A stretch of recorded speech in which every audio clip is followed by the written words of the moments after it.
Comrades, the news is in serious skak. We would have had a journalist explain this to you, but he's busy working his third job. My gin has been launched. It's called Lenyora. It means thirst in Sesotho. Just like all your favorite TikTok influencers, we rely on the work of real reporters. But we apply a little more thinking than they do. The colors are friendly chow each other, Chief. Siblings. I believe that because colors are crazy. Right, KG?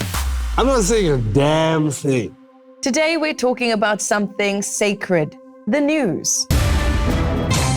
Old school journalism, headlines, investigations, exclusives, the stuff that exposes corruption, sparks public debate, and helps you decide who to vote for. And here's the problem. The South African media is in crisis. Recent research has revealed how local journalists are overwhelmed, underpaid, and lack support in the workplace. Legacy papers are shutting down, and the journalists are being retrenched. Newsrooms are shrinking faster than the number of Lay's chips inside the bag.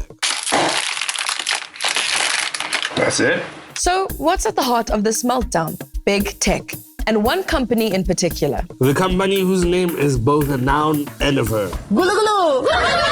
So what happens when the world's biggest tech companies become the gatekeepers of our news? Well, comrades, let's get away.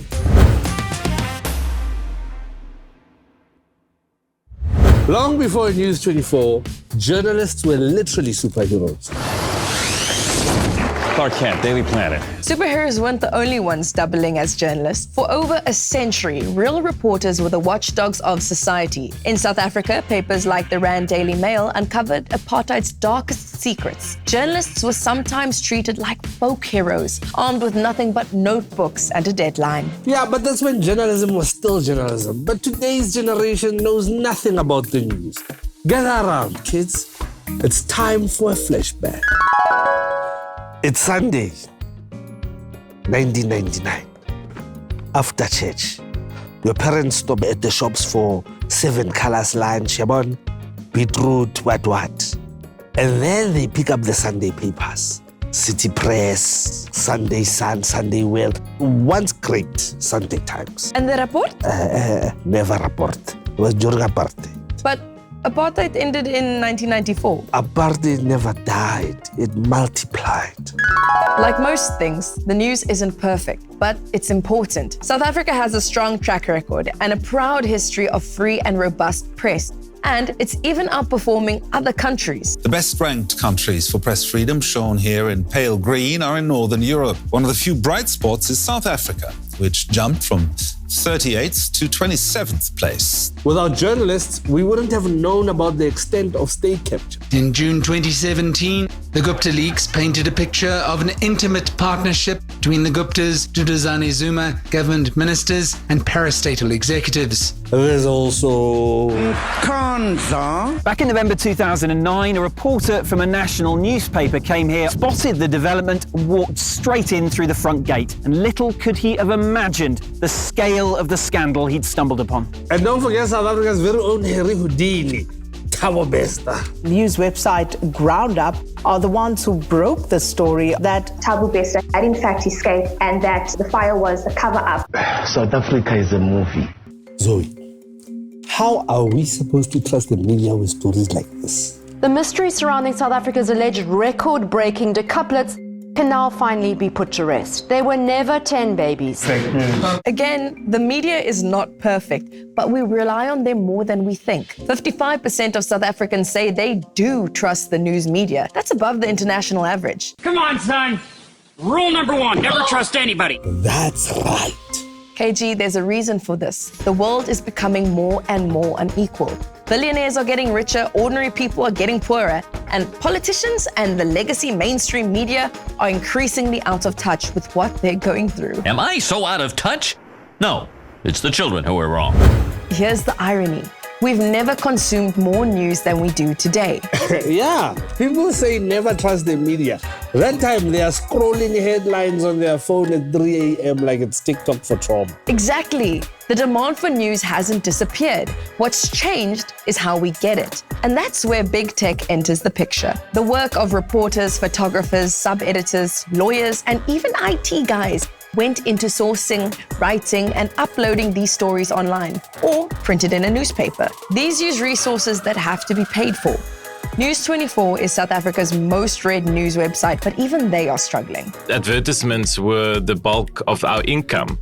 With the advent of the internet and specifically Facebook and social media, the majority of private companies in South Africa took their digital advertising onto those platforms. So they now advertise on Google and on Facebook. Today, as we sit here, about 92% of all digital advertising in South Africa by South African companies goes to platforms that are not owned by South Africans and are not full of journalism. Look, most South Africans don't like paying for news. Between 1995 and 2015, we gave away journalism for free. All of us, all the newspaper companies. And now we want to charge for it. You guys are operating like drug dealers, just getting us hooked on free news, and then now you want money. Now we're paying the bills, yes. But we have to, you please have to subscribe the next time you hit that paywall, because it literally pays that journalist's salary.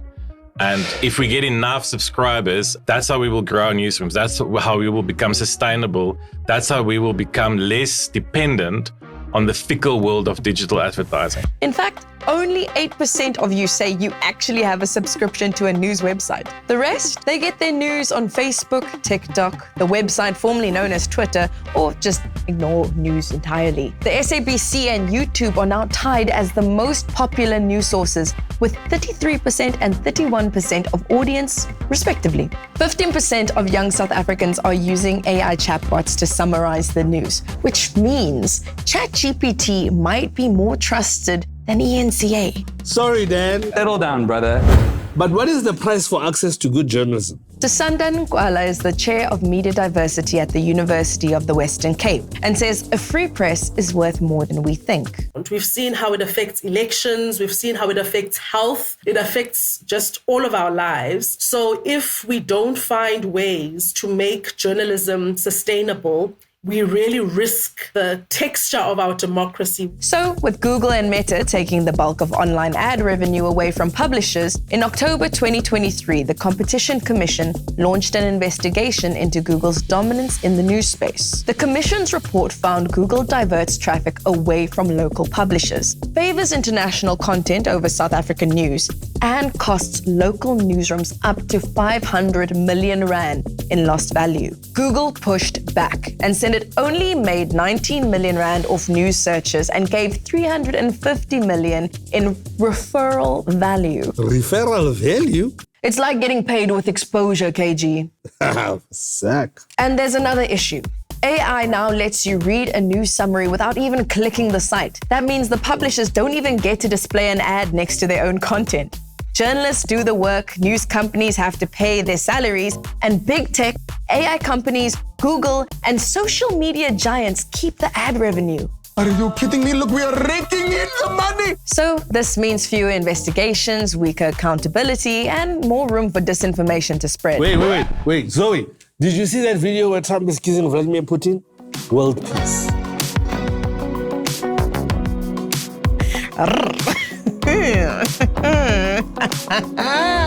And when newsrooms can't afford to hold the powerful to account, it's not just journalism that suffers. Democracy itself takes a knock. That's when the rest of the world went, hey, enough is enough.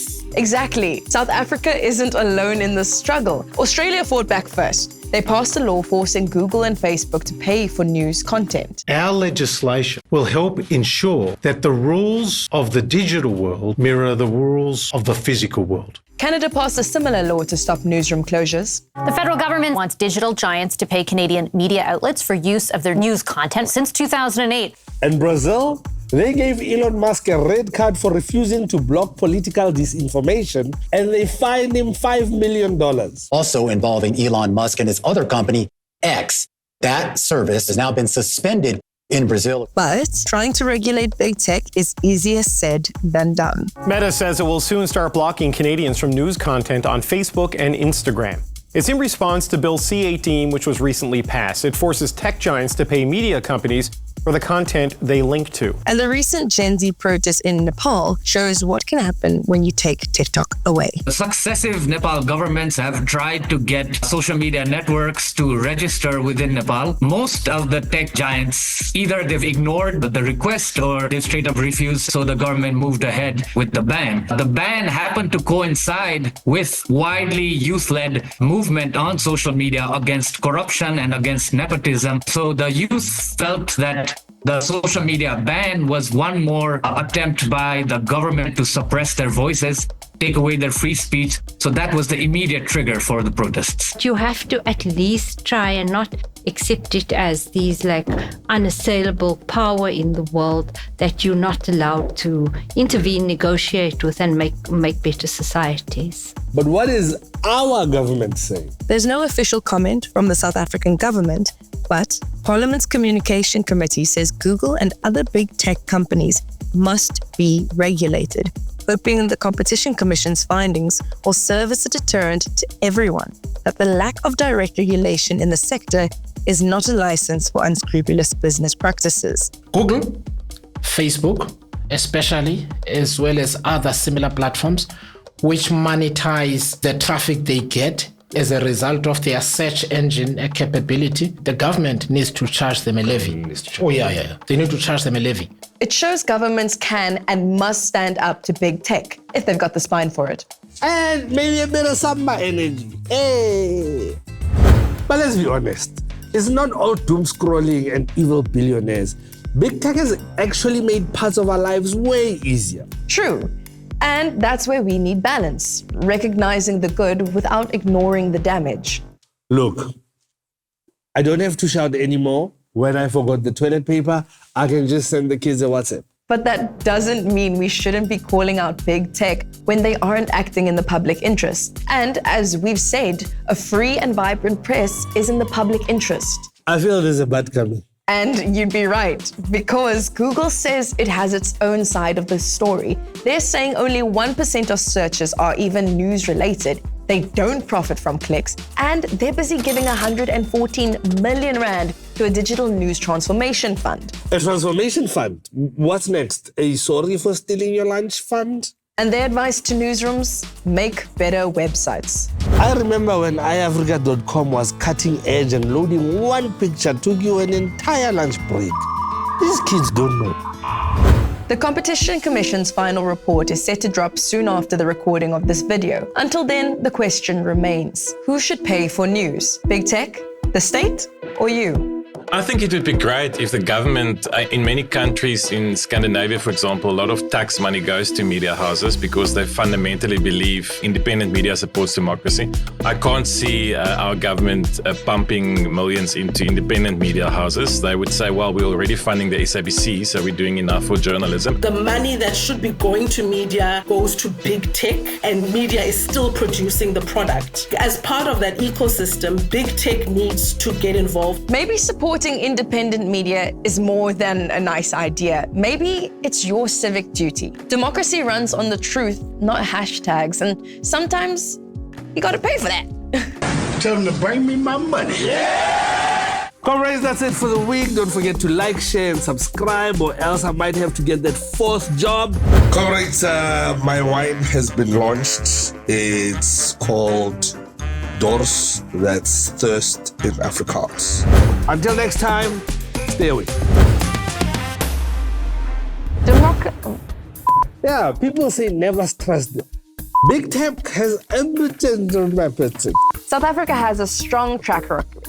But what the guys? So